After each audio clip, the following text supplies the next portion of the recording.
আসসালামু আলাইকুম। আজকে আমরা পরিসংখ্যানের ১৯ নম্বর এমসিকিউটা সমাধান করব। প্রশ্নটি দাখিল পরীক্ষা ২০২০ সালে এসেছে। প্রশ্নে অনেকগুলো উপাত্ত দেওয়া আছে। প্রশ্নে বলতেছে উপাত্তের মধ্যক কত বের করো।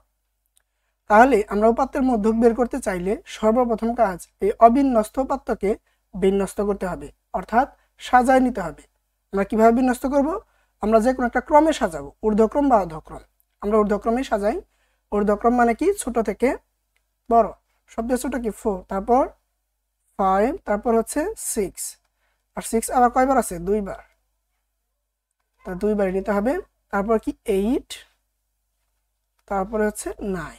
ওকে, সাজাই নিলাম। তারপরে কাজ কি? তুমি দেখবা এখানে উপাত্তের সংখ্যা জোড় না বেজোড়। তাহলে দেখো 1 2 3 4 5 6 জোড় সংখ্যা। তাহলে জোড় হলে কি করবা? জোড় হলে দেখবা মাঝ বরাবর দুইটা পদ হবে, এই যে দুইটা, তাই না? ডান পাশে দুইটা আছে, বাম পাশে দুইটা আছে, আর মাঝখানে দুইটা। তাহলে এই দুইটা হচ্ছে আমাদের মধ্যপদ।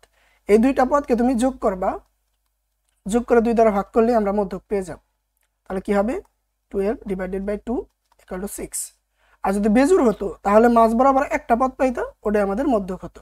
ওকে, তাহলে অ্যান্সার কি আমাদের? ক নাম্বার। আশা করি তোমরা বুঝতে পারছো। তোমরা যদি এরকম এমসিকিউ এর ভিডিও আরও দেখতে চাও, ইউটিউবে আমাদের ফলো করতে পারো। আমাদের খুঁজে পেতে এই ভিডিওর টপে একটা ইউজার নেম দেওয়া আছে, @basicscience03, এটা লিখে সার্চ করলেই পেয়ে যাবা। ধন্যবাদ, আল্লাহ হাফেজ।